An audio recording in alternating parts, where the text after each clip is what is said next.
Let's begin with the Information Sharing Initiative grant. And the status of this grant is the concept paper has been submitted, and we've been invited to submit a full application, which is due by May the 30th. The Criminal Justice Coordinating Council is primarily handling this grant. The proposed initiative partners, the government's also transition support and reentry, the Georgia Technology Authority, the Georgia Department of Corrections, the Georgia Board of Pardons and Paroles, the Georgia Department of Behavioral Health and Developmental Disabilities, and its affiliated community service boards, Applied Research Services, and of course the council. Currently there's no mechanism for sharing DOC's risk assessment data with CSBs. When a returning citizen is connected with the CSB, the provider conducts its own assessment and largely relies upon self-reporting to determine the offender's needs and criminogenic risk. This month, DOC has launched the Next Generation Assessment that ARS has developed and normed on Georgia's prison population. The NGA is an evidence-based foundation for individualized transition accountability plans for returning citizens. Beginning in October, the first cohort of the Georgia Prison Reentry Initiative returning citizens will begin returning to the pilot sites. Because the NGA data are not currently shared with CSBs, there's a need for information sharing technology solutions to improve and automate the flow of offender information between corrections agencies and CSBs. The project's ultimate goal is to share pertinent information regarding criminogenic risk, mental health status, and needs between the state prison system and local CSBs. To do so, the partners will link the NGA risk needs data and health data from DOC Scribe database, which houses all data for probationers and inmates under state supervision, to NetSmart, a model case management system to which CSBs will be granted access. Pardon and parole will house the NetSmart system, which will be customized to receive information from the NGA. CSBs will eventually be able to transport pertinent data about return citizen compliance with treatment, which will help probation and parole officers monitor offenders effectively and address issues before they lead to recidivating event. So this is the concept behind the Information Sharing Initiative grant. How much is this grant for, Jay? $500,000. This obviously is not enough to get us where we ultimately want to be as part of GAPRI. When you look at the policy expectations and the performance expectations of GAPRI, we ultimately want a system that completely communicates between the prison system and the community service board, even to the point ultimately where those notes by the CSB providers will inform the NGA assessment and the risk needs from the NGA. So obviously we can't get all the way there with this grant, but in cooperation with Albany and the CSB in Albany, which by the way already has a portal that Judge Goss uses with the mental health court down there. So it's building off the expertise that's already existing in that Albany CSB, along with ARS, who developed that NetSmart application for Albany and mental health court. So this is the first step in the ultimate direction we need to go to carry out our expectations of GAPRI. Any questions of the council members? Do I hear a motion to approve? So moved. All in favor? Aye. All right, unanimous on that.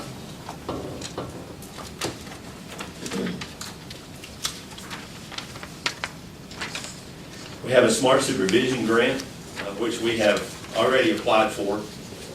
The purpose of this project is to build the capacity of post-prison supervision staff and community reentry partners to implement improved supervision practices through evidence-based risk need responsivity skill training.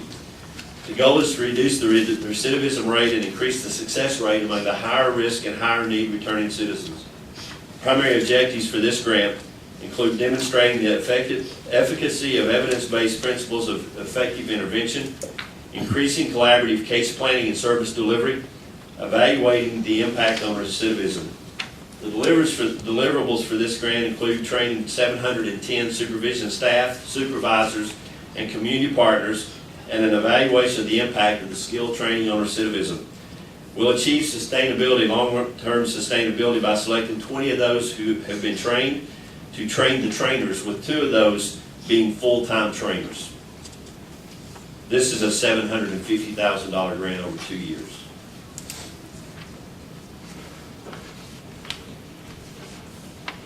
I move to move forward.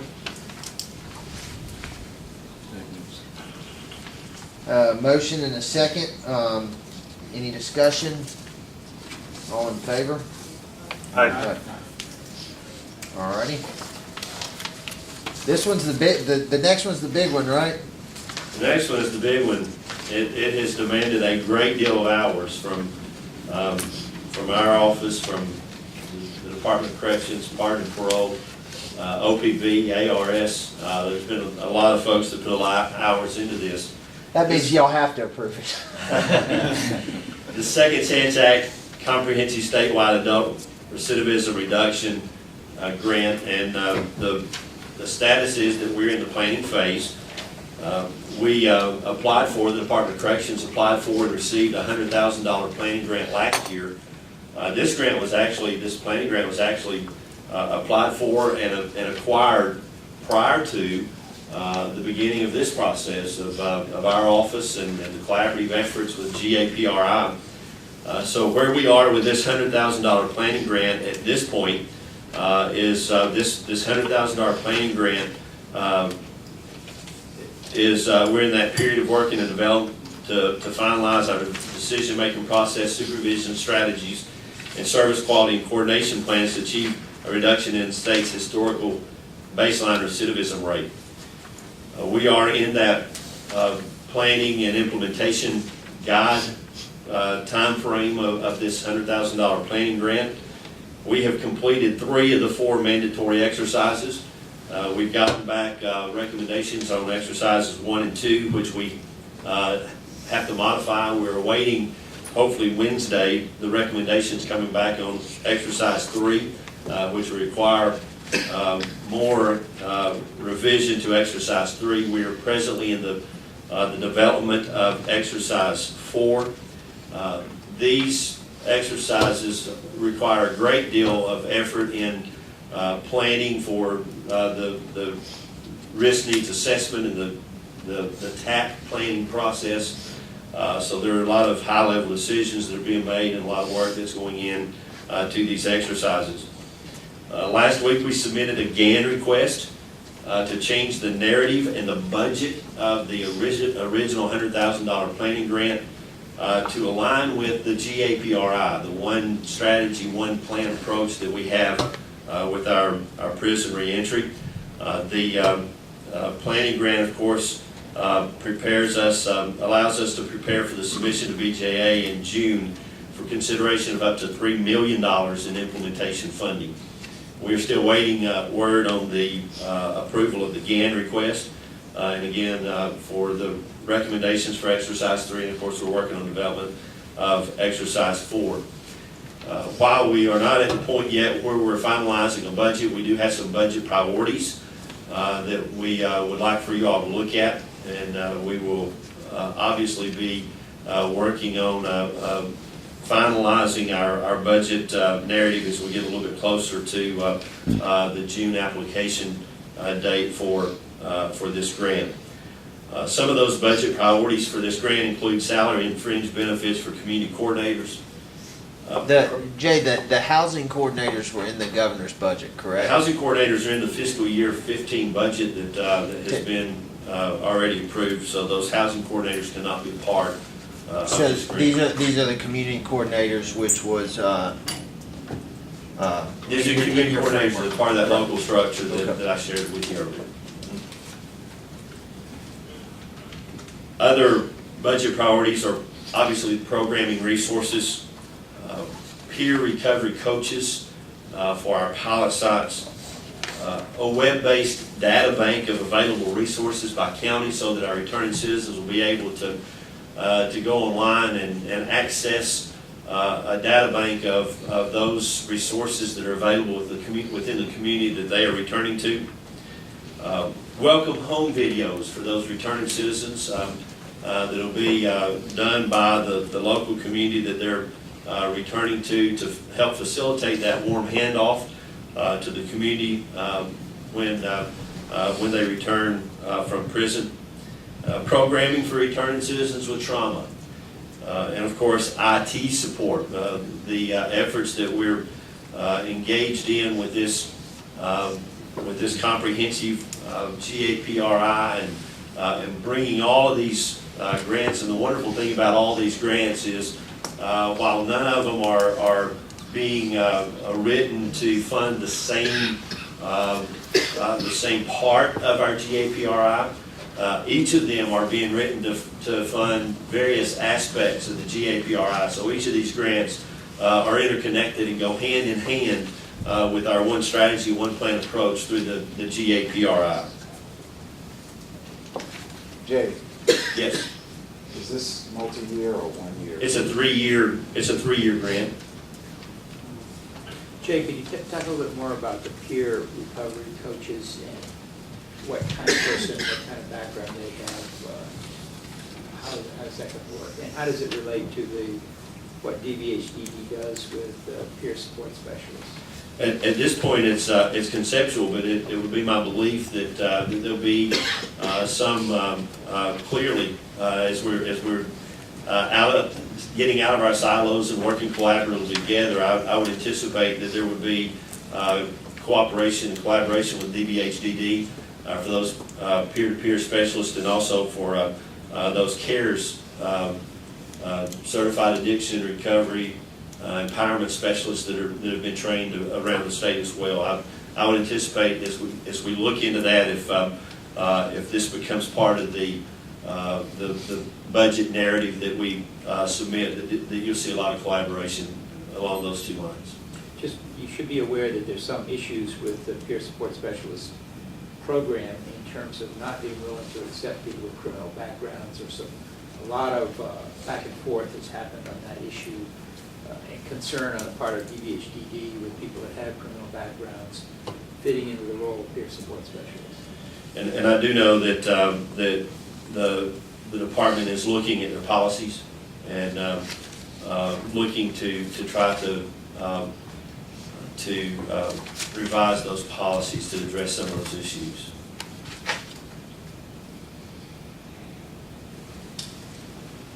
Any other questions? What you see here is a draft letter of support. That's actually for the next one. Oh, okay. Excuse me. Got ahead of myself. So I'll move on to statewide then. Okay. Second. All in favor? Aye. Aye.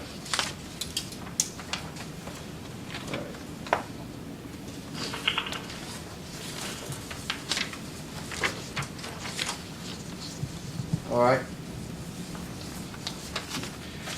The next grant I want to talk about is the Justice Reinvestment Initiative, maximizing state reforms. Georgia has utilized justice reinvestment to facilitate the Criminal Justice Reform Council following the 2011 introduction of House Bill 265.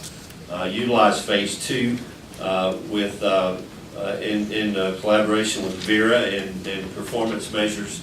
And while at that point in time there was no Phase 3 available, there is now a Justice Reinvestment Initiative Phase 3 that has just come out in the last few weeks, and the purpose of this is to allow those justice reinvestment states to cement their gains and to maximize the state reform efforts. And the status of this is that we are in the process of putting that application in place. We have a draft that we're presently working, and this grant is due within the next couple of weeks. We hope to have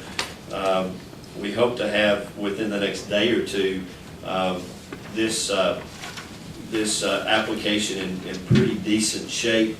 so that we can basically finalize it hopefully through the remainder of this week. I believe the due date is next week on this one, if I remember correctly. I don't remember if it's Monday, it seems like maybe next Monday is the due date on this application. The GAPRI framework is in place, as you know, for thoughtful and evidence-based reentry planning and implementation. I've talked about that today. Success in recidivism reduction will largely depend on the degree that returning citizens will be provided with an effective and accountable array of community services that meet the evidence-based principles of timing and dosage contained in the GAPRI TAP process. The TAPs describe goals for each returning citizens and set out the expectations for the returning citizens, GDC, prison staff, State Board of Partner Pro, post-prison community supervision staff, and partnering reentry service agencies. The TAP spans agency and community boundaries to ensure a continuity of services and collaborative supervision.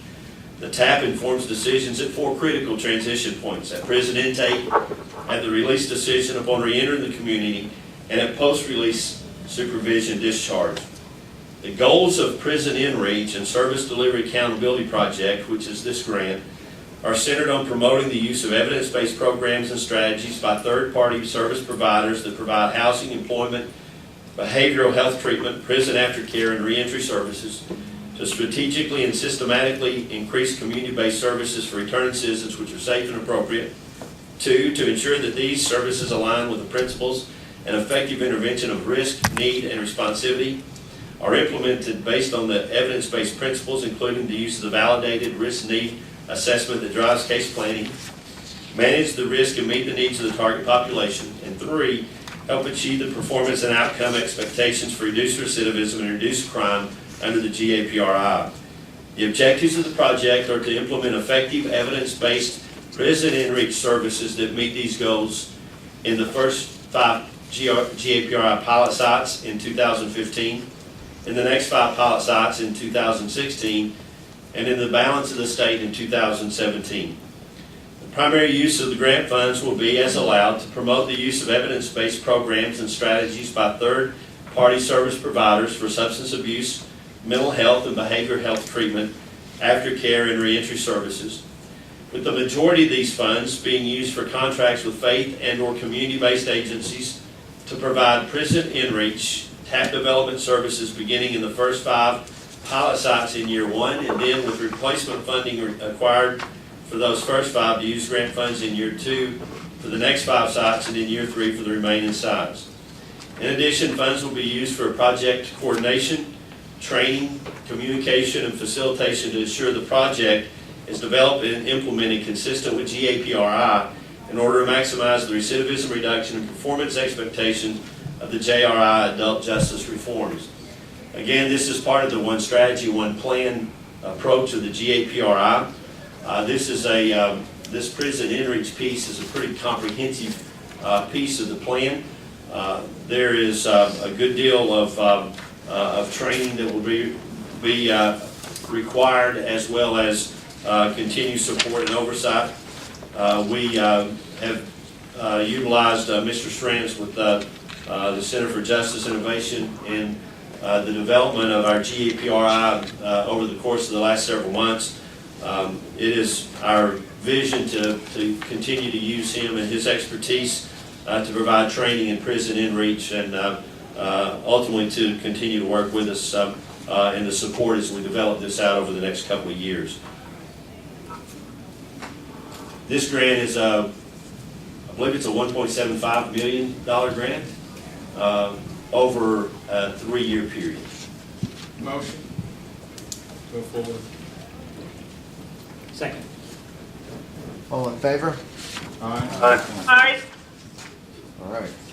The last one is the Second Chance Act Recidivism Reduction Demonstration Grant. The status is that the community service boards are presently exploring their options.